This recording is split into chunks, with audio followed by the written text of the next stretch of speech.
Rodrigo is online, so that's good.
Good afternoon, ladies and gentlemen. We're going to give everybody 5 minutes to come in.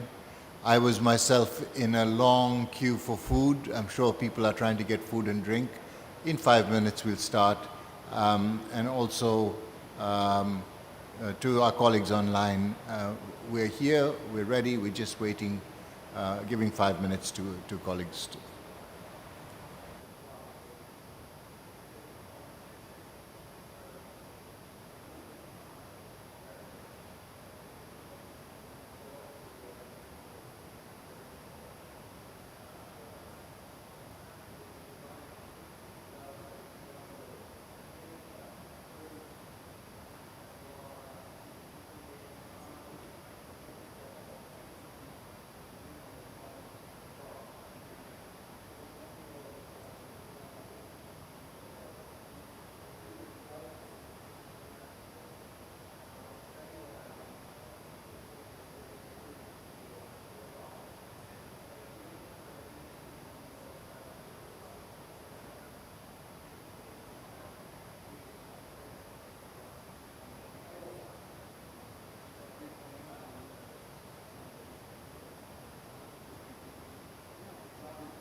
Good afternoon, ladies and gentlemen. We are ready to start.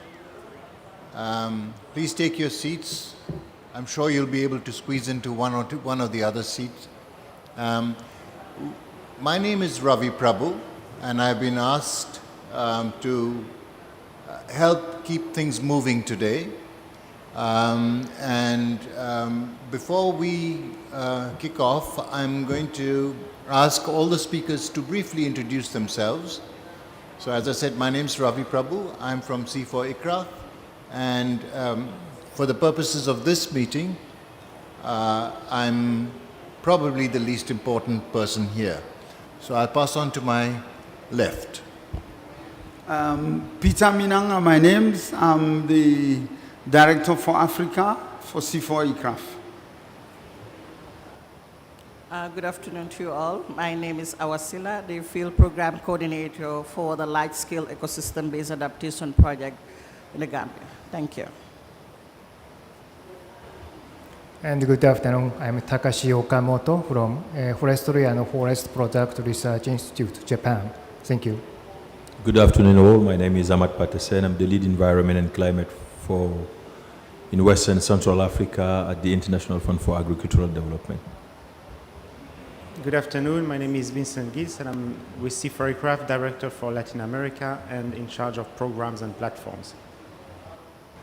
And very much here, and absolutely not forgotten, we have online Ricky De Castro. Please, Ricky, introduce yourself.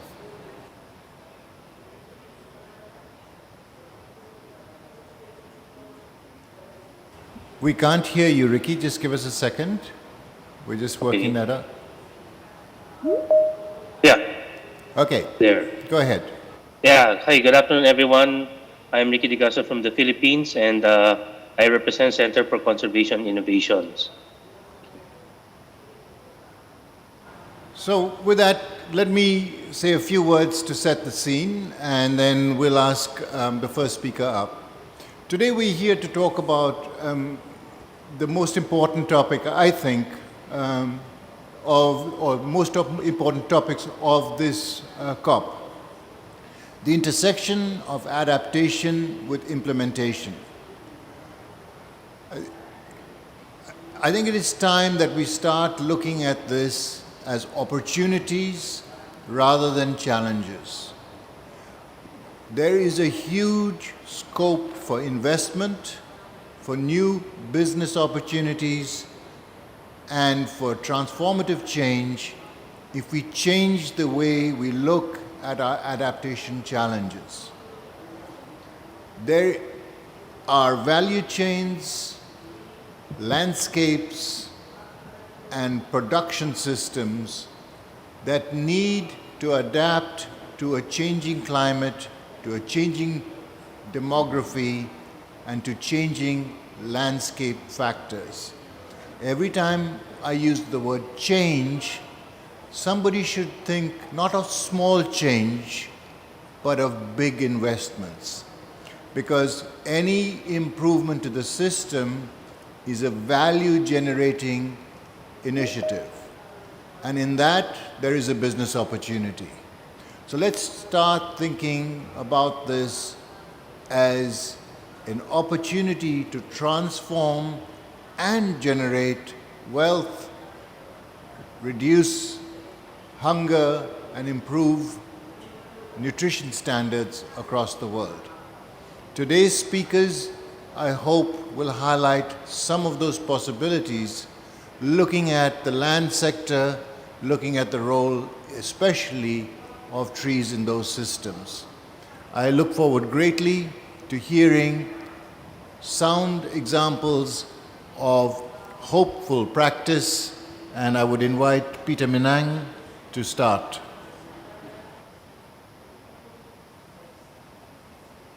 Thank you very much, Ravi. I'll be talking a little bit about where we are, just an overview of the landscape for adaptation and forestry in Africa. At the moment, we have basically about 45 to 50 million hectares of agroforestry systems in Africa. And we have about 700 million hectares of forest. And for all of this, we've got about half of the continent's population that is dependent on these tree-based systems, largely for their living. All of the ecosystem services that are produced in these systems are largely from agroforestry systems in the parklands, from forests across the continent, both wet forests in the Congo Basin, in the Guinea forest area, and in the dry forest areas of the continent. And that is a huge challenge in itself, but also presents a lot of opportunity.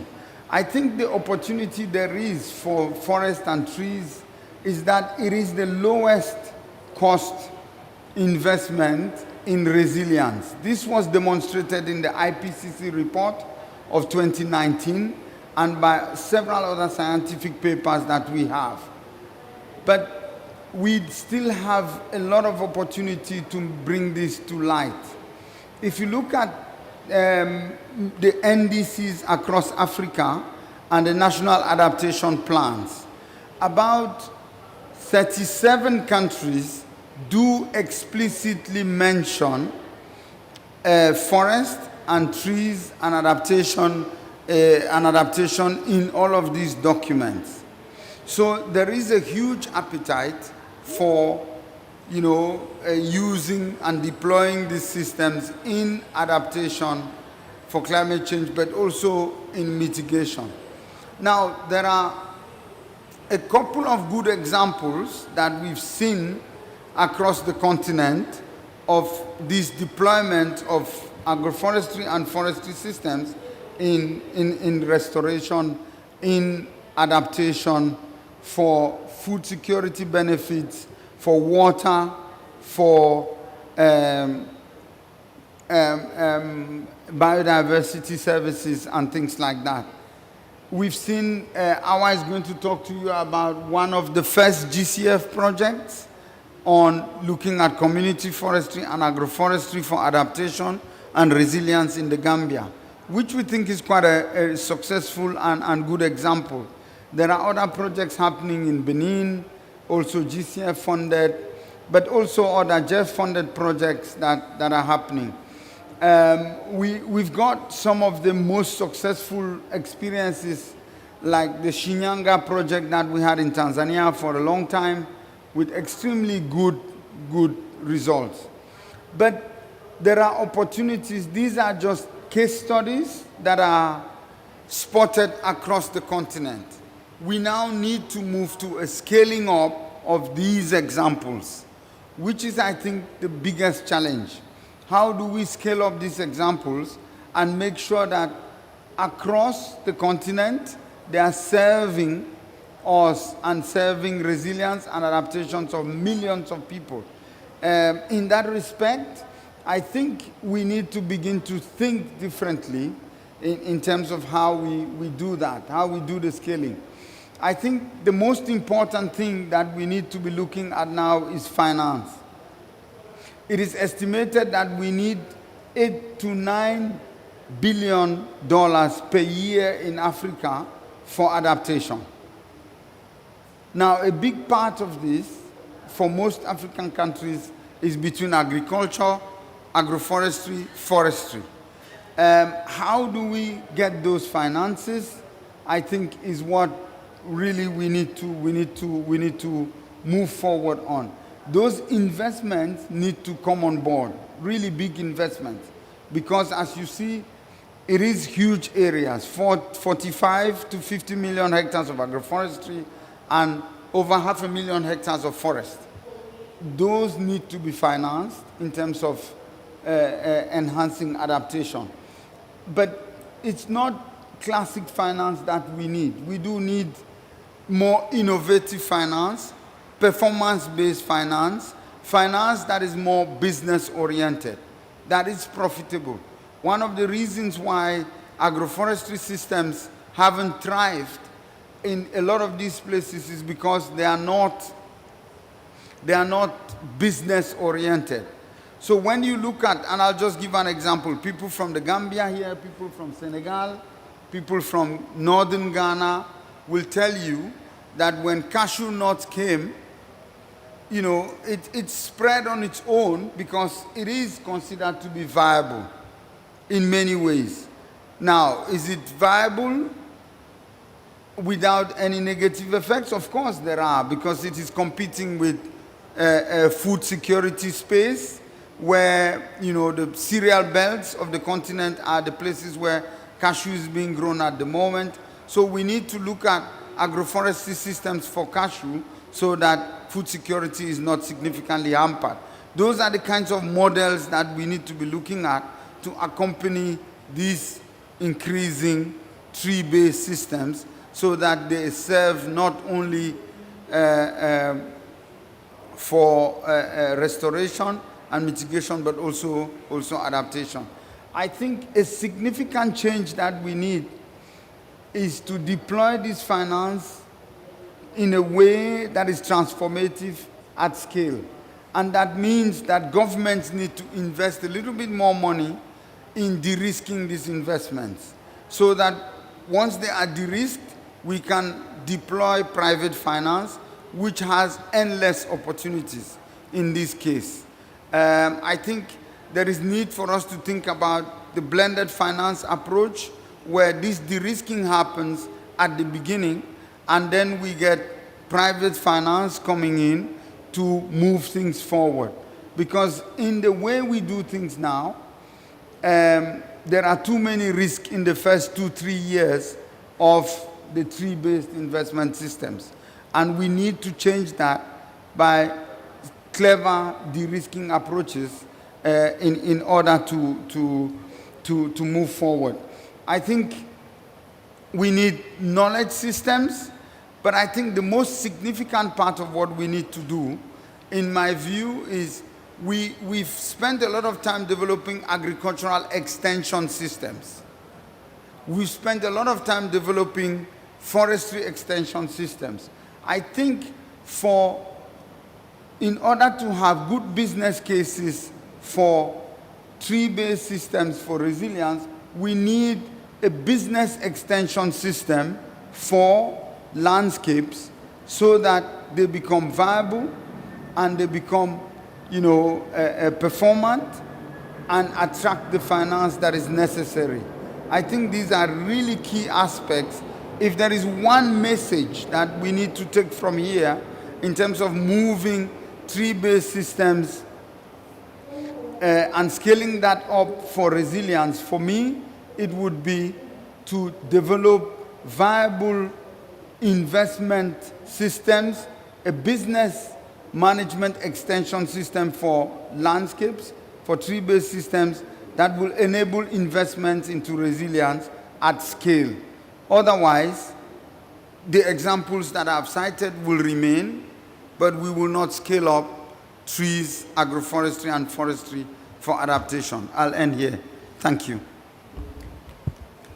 Thank you, Peter. So we're talking about multi-billion-dollar value chains. So we're not talking about something that's inconsequential. So we'll return to this. Takashi-san, the floor is yours.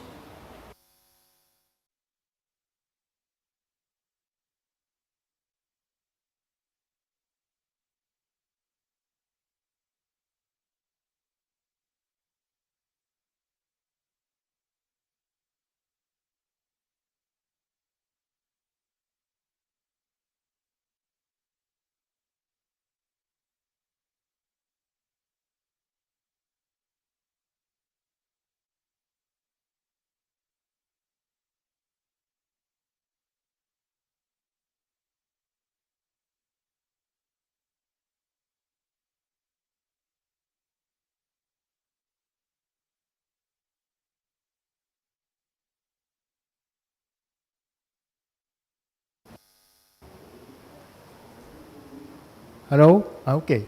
Thank you. Thank you, Chairman. And good afternoon, everyone, again. My name is Takashi Okamoto from Forestry and Forest Products Research Institute. FFPRI Japan. So now I'm in charge of the chief of erosion control laboratory, and I'm a geologist. And for 2.5 years, I have been engaged in it's a joint research project with Vietnam on how we can utilize the forest function to mitigate the natural disasters such as landslides and such as landslide or flash flood. So now today I'd like to give a presentation titled Disaster Awareness of Residents in Mountainous Areas of Vietnam.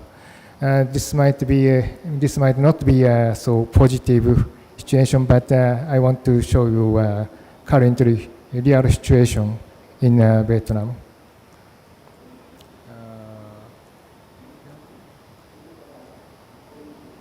Okay. So first of all, in Vietnam, as you know, there are various disasters and killing several hundred people every year.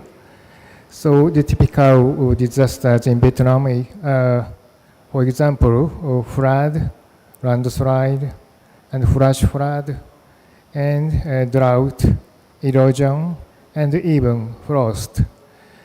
And the landslide and flash flood is very common in the mountainous area in Vietnam. On the other hand, flood is very common in plain area. In developing countries such as Vietnam, well-managed forests can contribute to effective disaster risk reduction, especially against the sediment disasters such as landslides.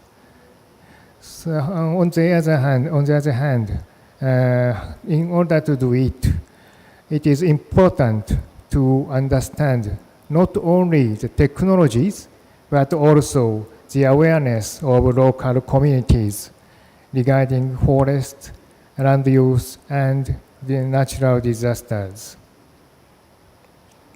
So we, our institute, and Vietnamese Academy of Forest Sciences together conducted the interviews with local residents in Mon Dong commune about forest, land use, and natural disasters.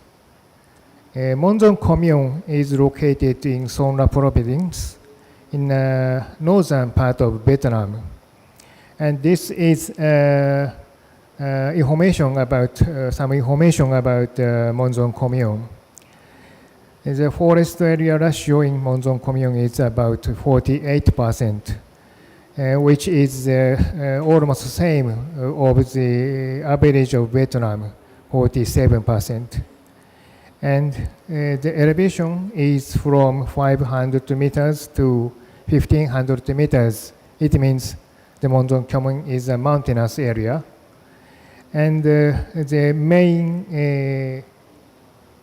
main sources of income is livestock and agriculture and forestry. It means primary industries. So, and we should focus on this household income. It's $1,100 US per year.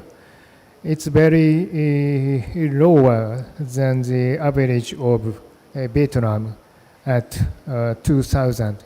It's just around just half. That's why the poverty rate is also very high at 14%, while the average of Vietnam is just 2%. From this information, we know this Mon Dong commune is considered as a mountainous area and very poor area as well. So now we interviewed the communities in this area and got some information about it. About landslide issues in Mon Dong commune is Mon Dong commune has a mountainous terrain, So the farmland area is limited to 7%. So you can see this is an aerial view of Monzon commune here. So steep slopes with gradient exceeding 30 degrees are also used as farmland after forests are cleared. For example, this area is farmland in the mountain slopes. So as a result, surface erosion occurs on slopes, which not only reduces the productivity of agricultural land, but also causes river pollution with the sediment here. Actually, there are some natural sediment disasters in Monzon commune. This sheet shows some villages has multiple disasters. For example, flash flood and landslide, flood and landslide. And the main damages by these disasters included the destruction of rice paddies, residential areas, and roads. This is one of the example. And with associated repair costs and loss of forests. Now I'd like to share some information, some knowledge about residents' perspectives against disasters based on our interviews. The residents know that forests play important role in mitigating sediment disaster risks. And also, they also understand the excessive deforestation can cause disasters. However, in order to maintain their living, it is difficult for them to stop using the mountain slopes as farmland, even if the disaster risk would increase. And it's a very important point. They have limited knowledge and experiences in natural disaster mitigation. For example, even when the disaster risk increases, such as in heavy rains, they don't know how dangerous it is and where they should evacuate to. So I'd like to conclude my presentation. Interviews on land use and sediment disasters were conducted with residents of mountainous areas in Vietnam. In order to make a living, residents are forced to use steep forest slopes as farmland, even though they are aware of the disaster risks. They have limited knowledge and experiences of disaster prevention, such as risk assessment and evacuation methods. Thank you very much for your kind attention. Thank you very much, Takashi-san. We should have time for some questions and answers later on, but now it's my distinct pleasure to invite Madam Silla to the podium.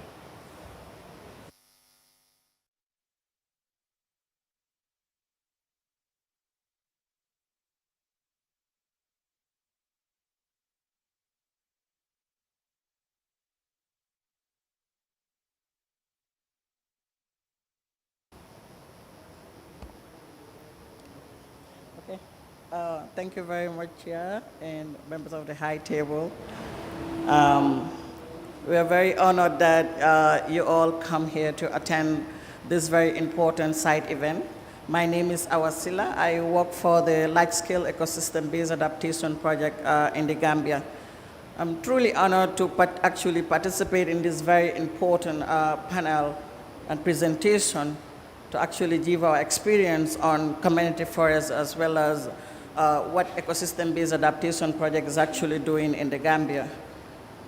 And then contribute to this very important team, which is adaptation and NDCs in Africa and Asia, how much progress in the agroforestry and forestry sector.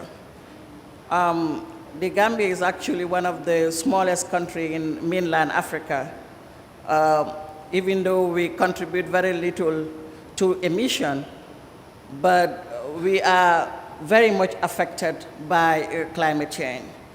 The country is actually part of the Climate Vulnerable Forum, and we are also part of the V20. That will tell you that despite our small contributions, we actually affected deeply by climate variability and climate change in general. So to put it into context, the Gambia environmental degradation is actually a very huge challenge, especially to areas where our project intervened, which is LRR, CRR North and South, as well as the URR. If you look at pictures, will tell you the challenges that we face, especially bushfire, illegal felling of trees, as well as grazing, some of the things that the country definitely face when it comes to the climate change impacts. And these are all exacerbated by the poverty level of those we serve, our beneficiaries.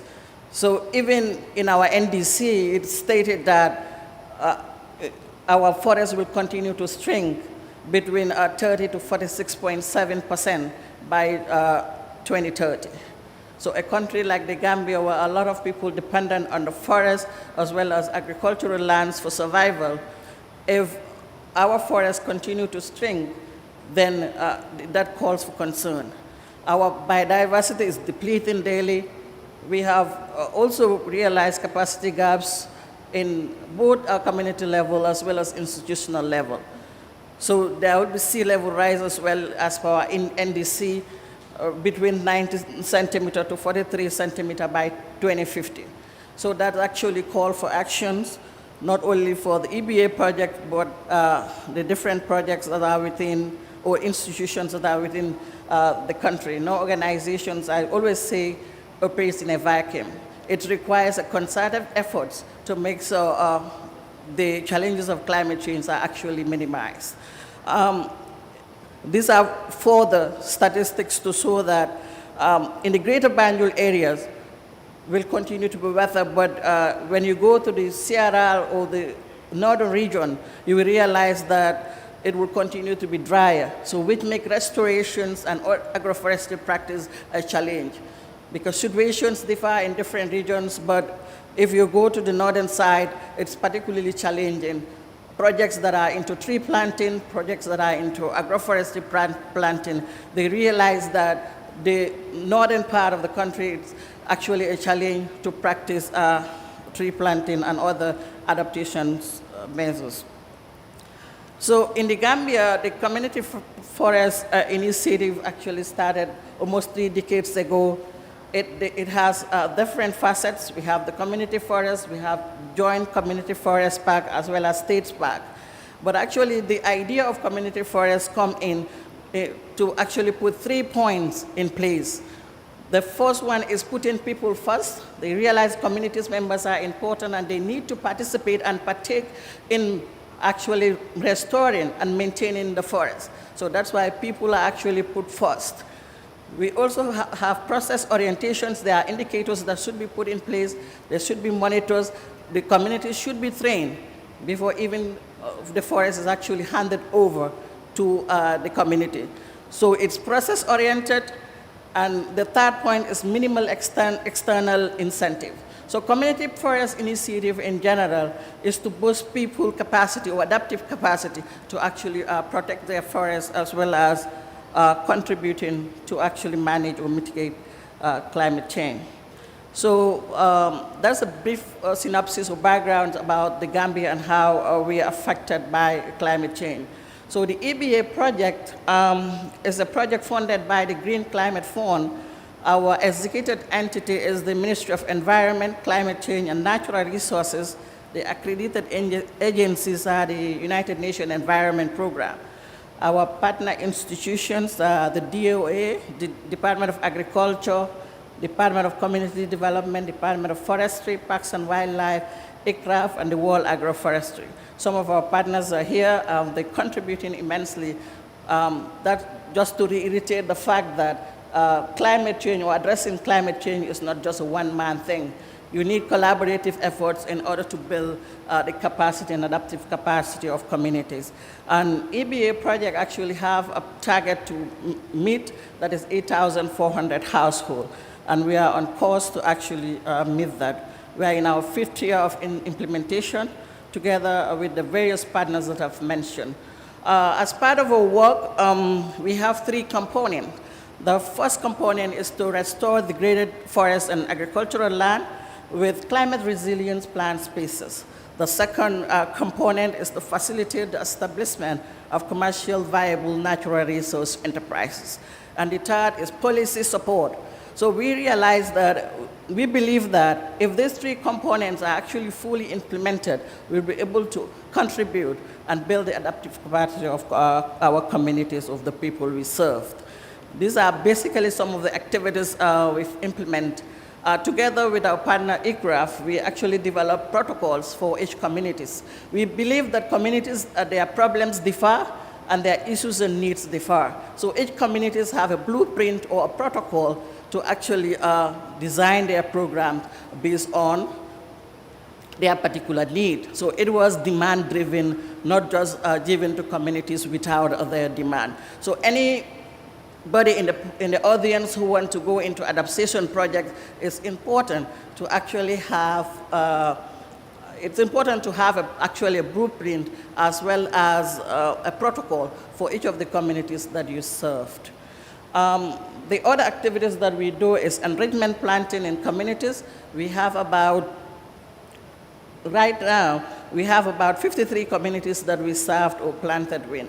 We have agroforestry in 1,003 farmers that we serve through our agroforestry activities.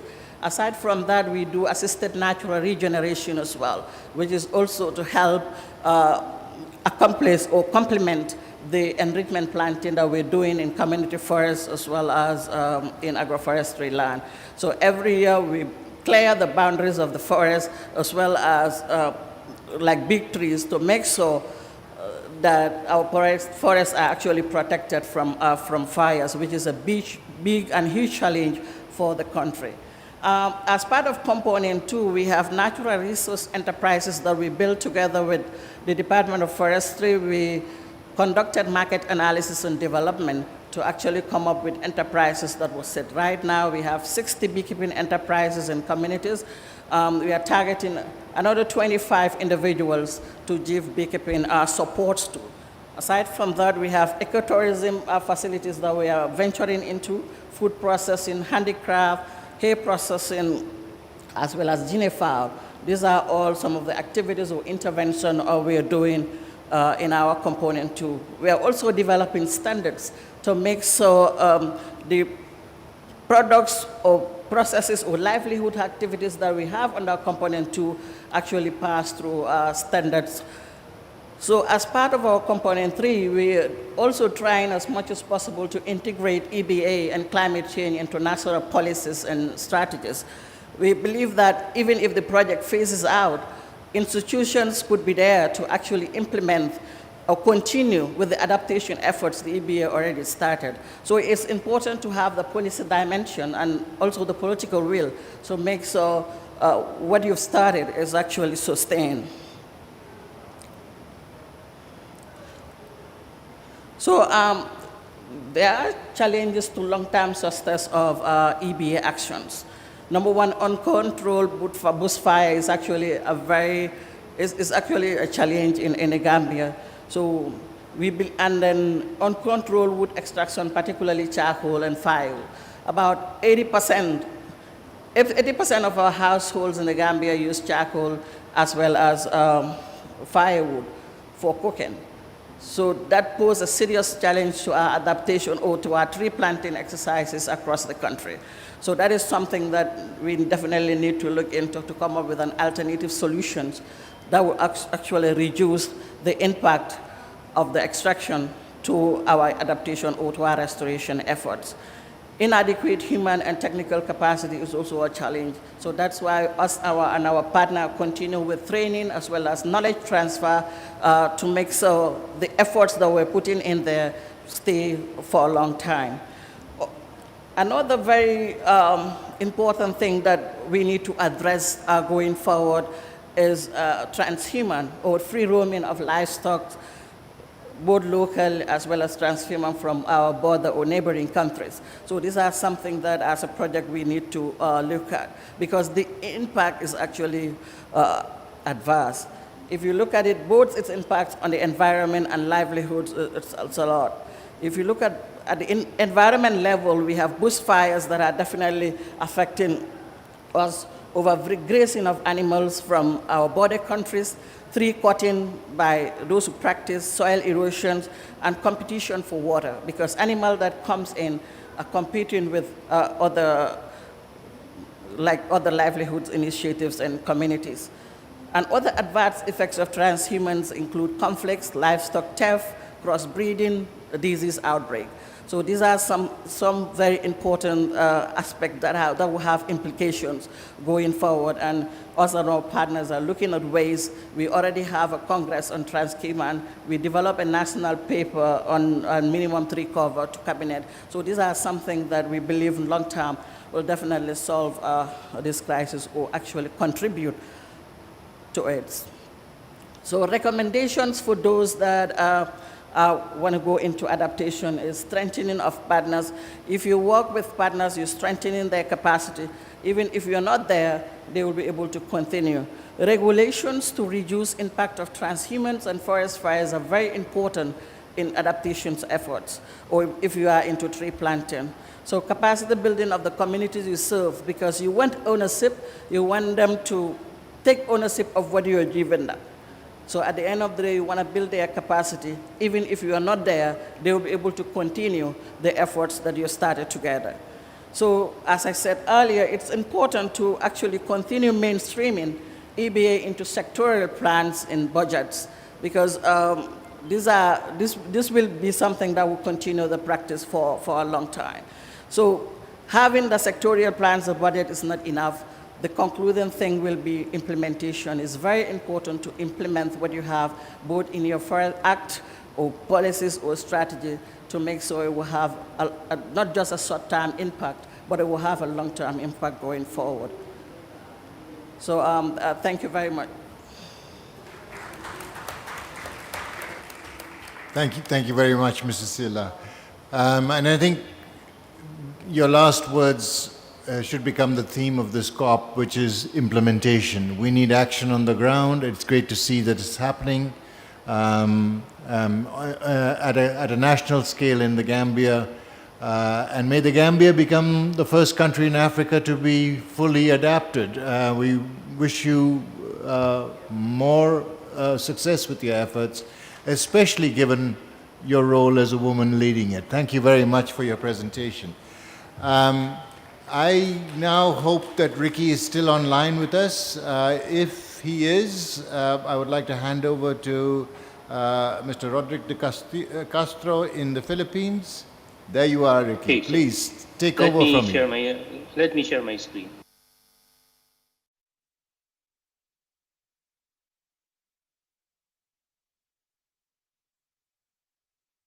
Can you see my screen? We can. Okay. It's Sorry. not yet in full screen mode, but I think it's visible. So I would say just continue, please. Okay, so I'm Ricky. I'm back. I'm from the Philippines, and I'm representing Center for Conservation Innovations.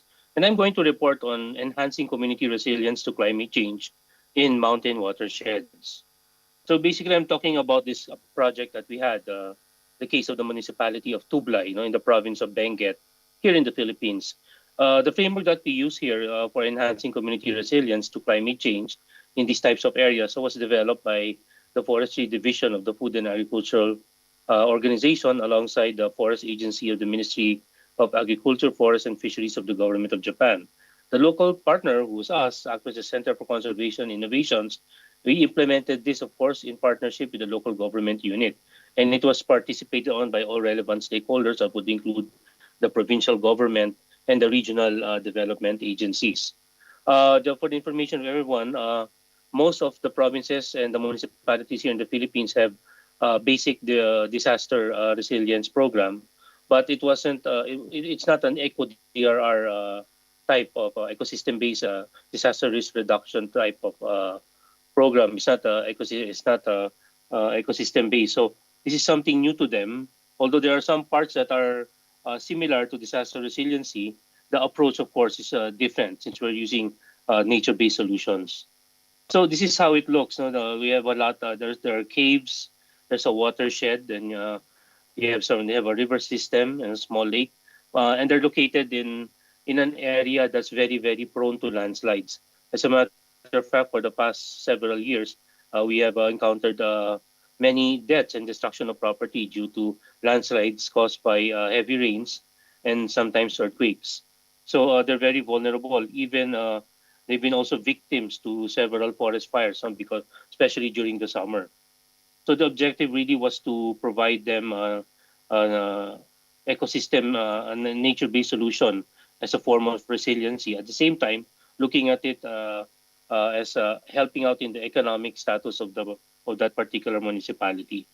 So what was the community intervention? Since this was new, we did an information, education, and community communication campaign to both the internal and external stakeholders on the importance of ecosystem-based disaster risk reduction as a new approach and a more effective approach to resiliency. The stakeholders, we educated them on the nature of EBA, ecosystem-based adoption, ECO-DRR.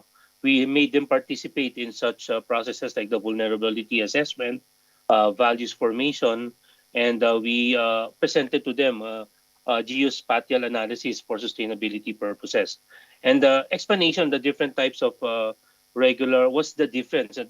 There's a confusion of what's the difference between a regular DRR plan and that of an eco DRR plan. So it was made very clear to them that there are many gaps that we have to fill in if you want to come up with a full eco DRR plan. And in this case, we were very lucky because almost all levels of government within that area got involved even on the development of the particular strategy. Output, the local government unit and the community joined us in undertaking the crafting of an eco-DRR plan. They put in their inputs, there were a lot of questions, and there were a lot of activities involved for them to even completely understand what's an eco-DRR, what's EBA, and what are nature-based solutions.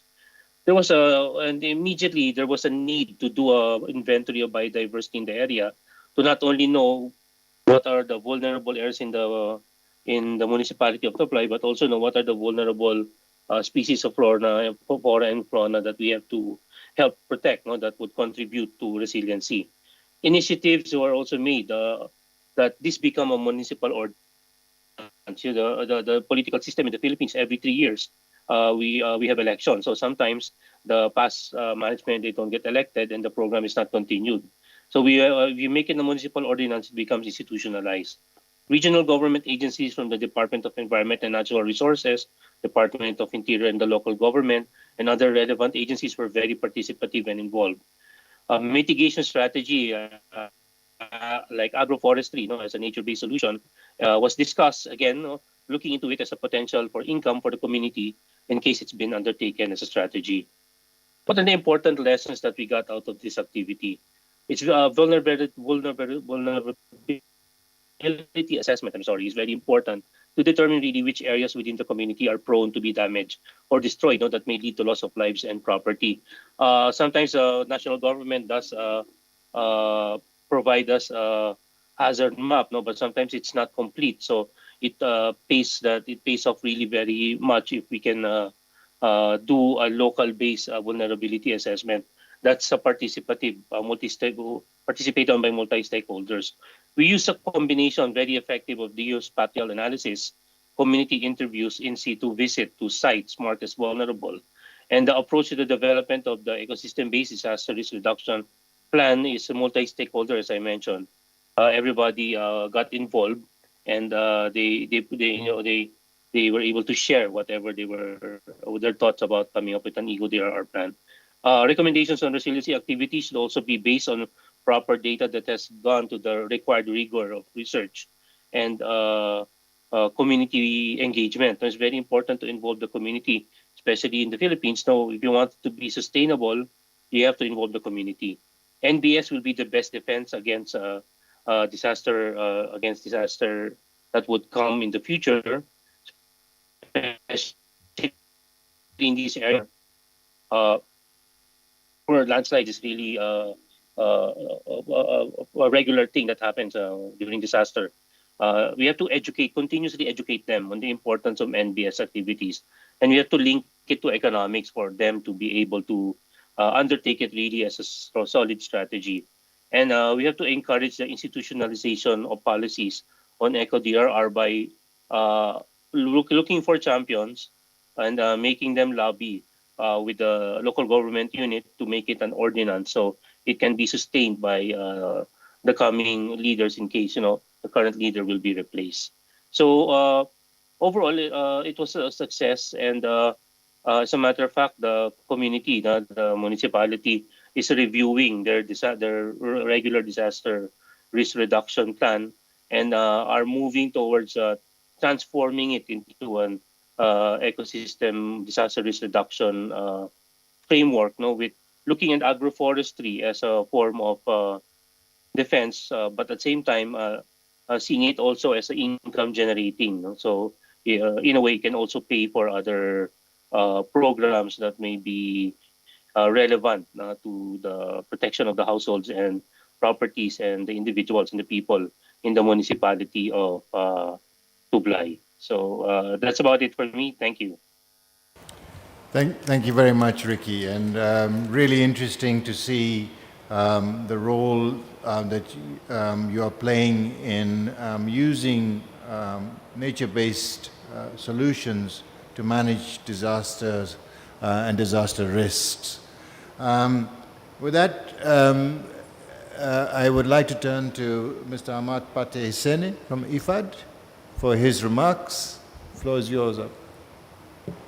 Thank you very much. Thanks also for associating me at this event. So at the International Fund for Agricultural Development, we are the only financial institution, but also UN, within the UN. And our main work is on agriculture, financing smallholder farmers.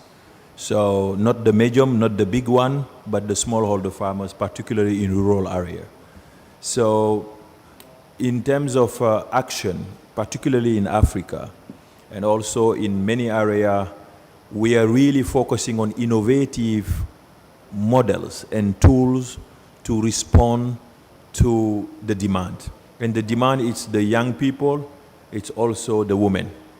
So usually I prepare some TPs, but finally I just put it aside and would like to share directly the stories of the people we meet on the ground and the stories on the constraints which they share with us, particularly in the Sahel region and also the entire green wall area. So whether it is in the Asaba region in Mauritania, or Matam in Senegal, or the southern part of Mali, or Mongo, Chad, or in Zender in Niger, in all these areas, when you are on the ground designing a proposal or implementing one, you always meet these young people, women, asking you, how can I access to financing? I would like to do agroforestry. I would like to do, agroforestry connected to livestock. So how can you finance me?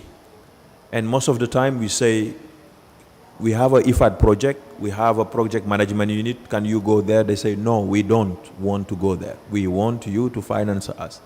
So this has been like a kind of a repeated message to us. And 3 years ago, we sat and started thinking about the solution. If today we need to respond quickly to that demand, how best can we put simple tools where the money will go directly to the communities? And those communities are organized into cooperative, they are organized into SMEs or farmers organization and so on. So we came up with the idea of an inclusive green finance initiative. So the main objective of this inclusive green finance initiative is to deploy money that is extremely cheap to local communities to do agroforestry, to do sustainable agriculture, sustainable livestock, and so on.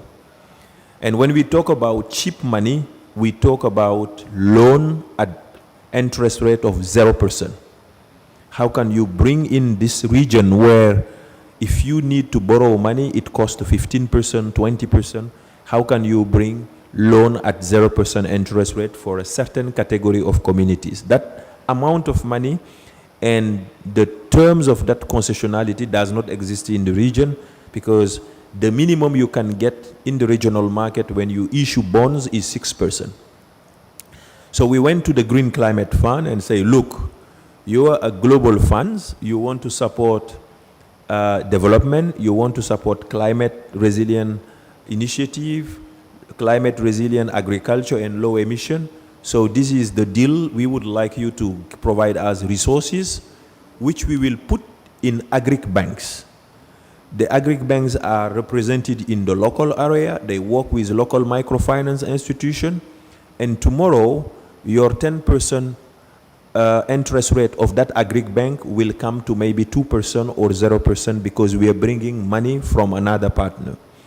So we started with the National Agricultural Bank of Niger, where we structure a project at 0% interest rate and got the money. It was a very small project, $10 million. And this project was approved, the money channeled to the Bank of Niger, plus a technical assistance facility. Because we know that even if you bring money at the local level in the village, those communities are not empowered to write a good business plan and submit it to the bank. So this project, we put two pillars: the financing facility within the bank to transfer the money to the smallholder farmers and communities at 0% interest rate on projects that are only adaptation and mitigation. When I say adaptation, it's like agroforestry, but only on those value chain that have return on investment. So you were talking about gum arabic, we are talking about baobab, even if it is something which can take much more time. We're talking about acajou in the region and so on. And the mix of with also local crops, which can really provide return on investment. And therefore, we are also promoting that agroforestry, restoration, and also providing jobs, but also income. And on the other side, the technical assistance is only grant, which if the smallholder farmers is not able to design a bankable project, we have a technical assistance facility with service provider to support them. So this inclusive green finance model was approved for a small $10 million investment. It has become now a regional initiative, so which currently is in 13 countries for a total amount of $500 million. So within the 3 years, we were able to go from $10 million and right now structuring $500 million, of which half has been already mobilized in many countries, going from Senegal up to Djibouti, Burkina Faso, Cote d'Ivoire, Ghana, Nigeria, and so on. So most of these countries now are being a coalition of countries that deploy green financing at a very low interest rate for a specific type of beneficiaries in a specific type of area. So beyond promoting adaptation and mitigation, we are also promoting green banking. So the financial institution that receive that money, they need also to elevate their standards, their safeguards, to have also a kind of environment and climate unit. So tomorrow they can be also part of the set or a network of banks that work really on green finance. So this is an initiative which is a kind of a concrete response to the debate and the way we need to do it. And right now we are discussing with many partners who would like just to bring their money and put it there. But again, the condition is smallholder farmers cannot borrow at 20% interest rate or 15 or 12. If you bring the money, you have to put it at this interest rate On the other side, we will ask them that within these metrics and investment criteria, they will do adaptation, they will do mitigation, solar for pumping, solar for processing, solar for irrigation, and so on. And tomorrow your money is really serving through the bank and those conditions, adaptation and mitigation in this area of the world. Thank you.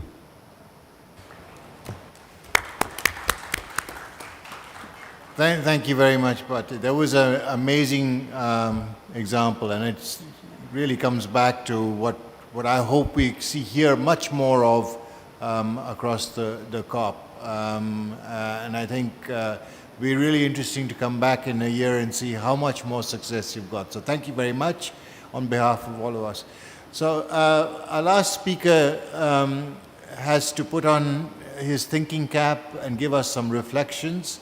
And we couldn't ask for anybody better than Vincent Guitz. So Vincent, your thoughts on what you've heard so far? Yes, thanks, Ravi. And first of all, I'd like to thank all the organizers for having put the highlight on adaptations and trees. Because for a long time, the conversation on forests and trees and climate change was really mainly focused on mitigation, forgetting that forests, even for them to mitigate, they need to adapt.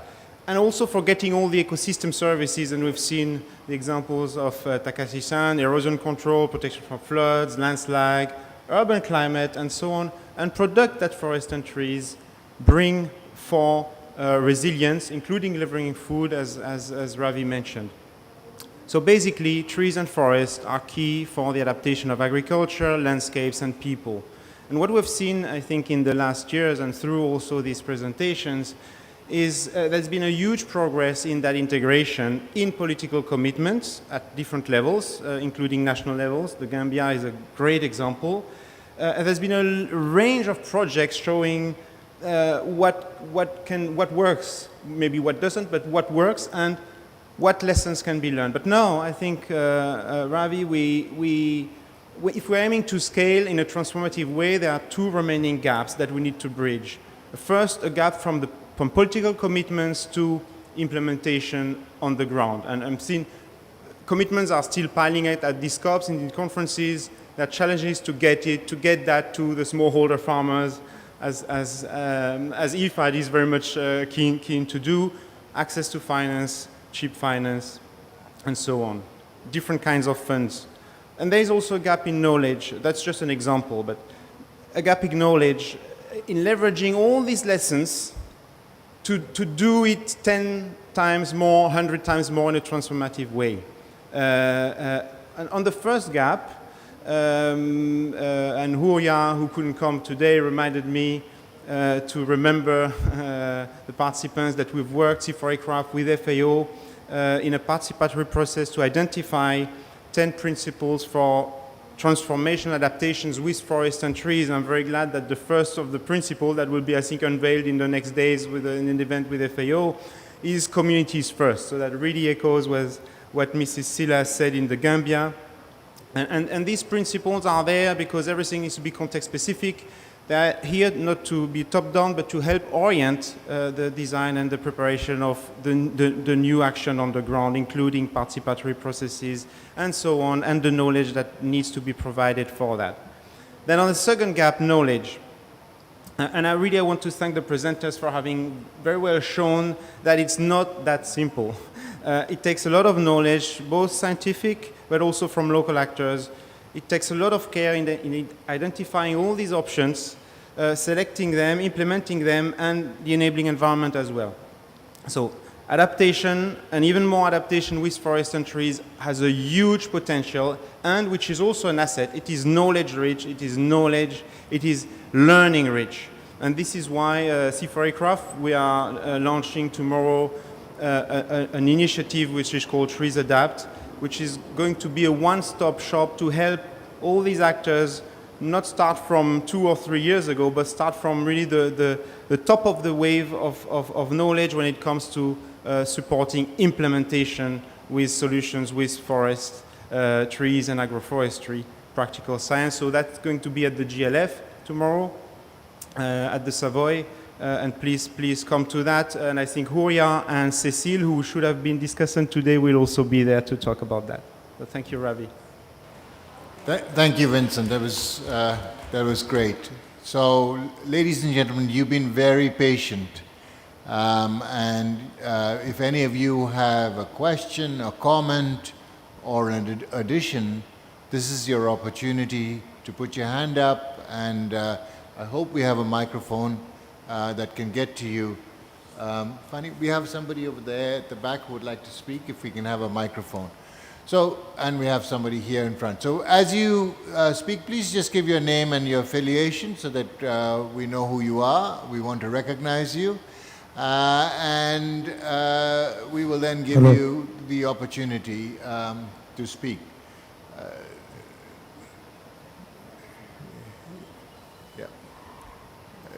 The gentleman over there, I know he's very keen about keeping out, no behind you, keeping out no egos and no logos, but please introduce yourself and say what you have to say. Thank you very much. It's always good to hear stories in Africa that are very encouraging. My name is Kennedy. I'm a Kenyan, but I work for an Australian Center for International Agriculture Research. I heard the story of the Philippines, and I also heard the story in Gambia. And I was a bit curious because I needed to understand how these sides, they handle the issue of extension services. Because this is one of the key challenges we have in most African countries when it comes across all agricultural activities that we have. Thank you. Thank you. We'll collect a few questions, and then we'll give the panel the chance to go through and answer.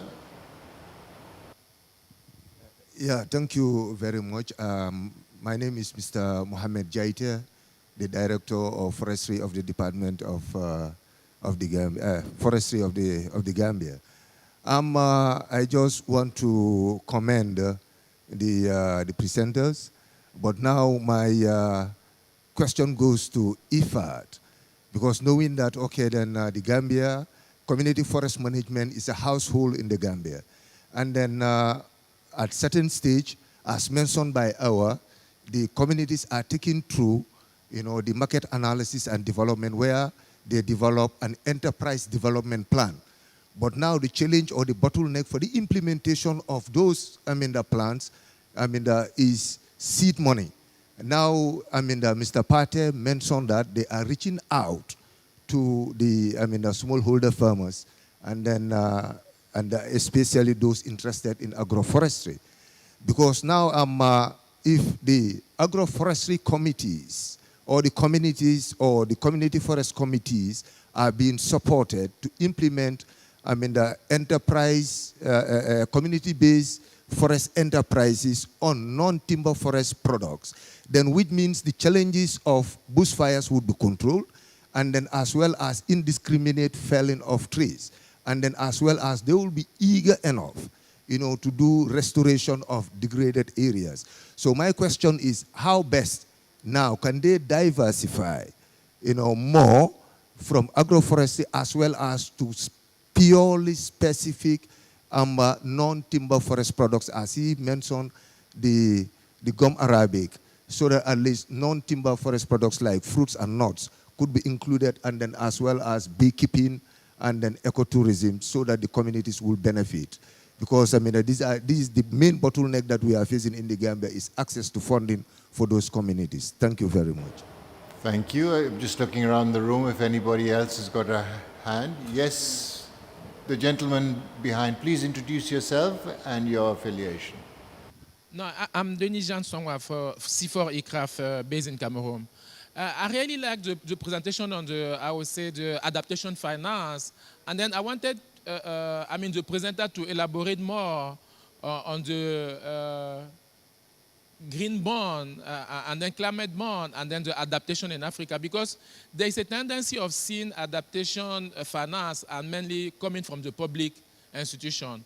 But at the same time, maybe at the ground level, we may need some private institution to really play a role of enabling activity or process. But it seems as if there are some constraints on that. could you elaborate more on the role of, I would say, the private one, and then also elaborate on the role that green bond could play, I would say, in really pushing adaptation on the continent? Thank you. I think we'll start with the question from Kennedy, and because I want to give Pate a little bit of time to think. He's got a lot of questions coming to him, so Pate, we'll come to you last. The question about extension. Now, structural adjustment killed extension across Africa at a time when extension was very strong in Africa. It may not have been doing the right things, but it was there and could have been reformed. With its disappearance, the private sector tried to fill the void, but it didn't fill it necessarily in the interest of the farmer. It filled it in the interest of their profit line. So, what thoughts to any of the panelists on extension would you offer? But we'll start with the Gambia, and then we'll go to Takashi-san to think about it in the context of Vietnam, and Ricky, who's hopefully still online, will speak to it in the context of the Philippines, and then if anybody else has a comment, then we'll go to the money question, where it all lands always, Pate. So, please.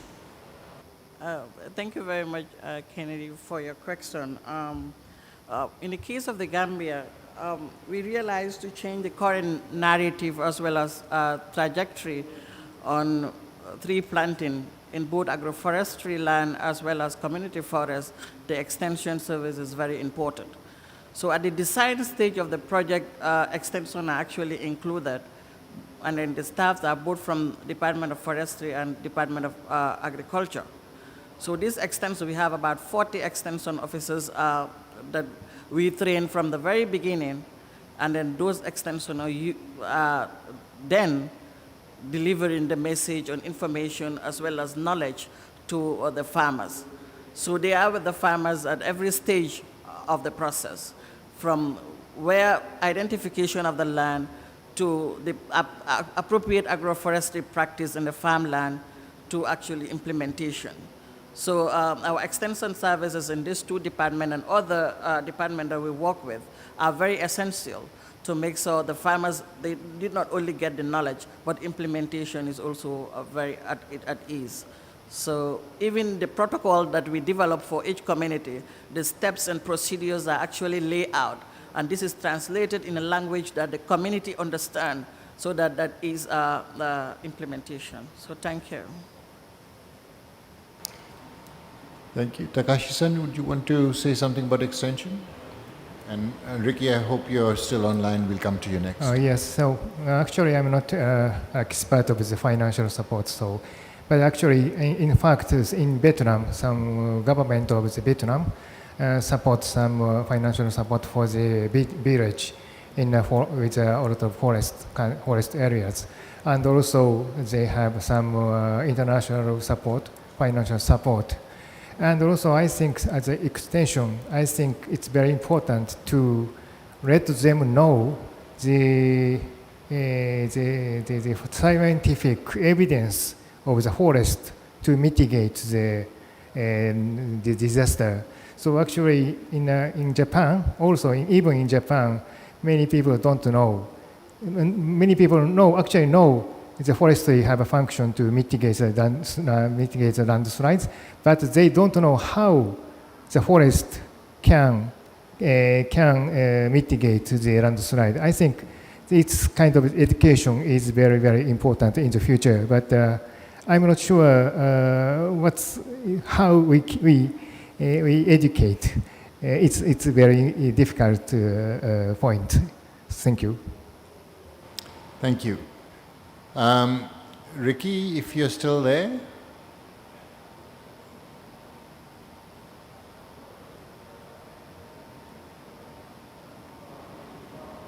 We may not have him still online. If you're still there, Ricky, just jump in. I have a concluding comment on this, and then we'll go to you, Pate. So I think, Kennedy, you put your finger on something really profound, and I think here's the opportunity now to use digital technology, community groups, and new ways of connecting to each other to get not just top-down information to farmers, but farmer-to-farmer conversations going so that they can support each other with the best practice that they have developed, context-specific. Within CIFOR-ICRAF, we're talking about connecting the hyper-local to the global, and doing this in ways that are equitable and are empowering. So I think that is a real challenge that all of us need to look at and pursue. And in the meanwhile, I see Ricky's back online. Ricky, Extension Services. Yeah, thank you. Thank you. Yeah, well, extension services in the Philippines are very well delivered by relevant government agencies. Like, for example, when you go to agriculture, it's a combination of the Department of Agriculture and the Department of Science and Technology. So they actually go to the field, do the technology transfer to the farmers, and in some instances, they even provide the machinery. So they look at it from an ecosystem approach, wherein they look at the cycle of the farmer all the way to the harvesting of the produce and the potential business that would come out in making it a saleable product. So the extension services are very much well, I would say, very much well brought down to the farmers, because we're in a mode of transforming the economy back into an agricultural economy. Thank you. Thank you everybody for keeping it so precise and concise. And Pate, the money question. Well, thank you, and I'm glad also to be here with my fellow from the Gambia, and to respond to the question, the first question. I think just before COVID, I was in the Gambia and I was leading the design of that project called Roots, which I think is one of the largest investment in the Gambia of $80 million.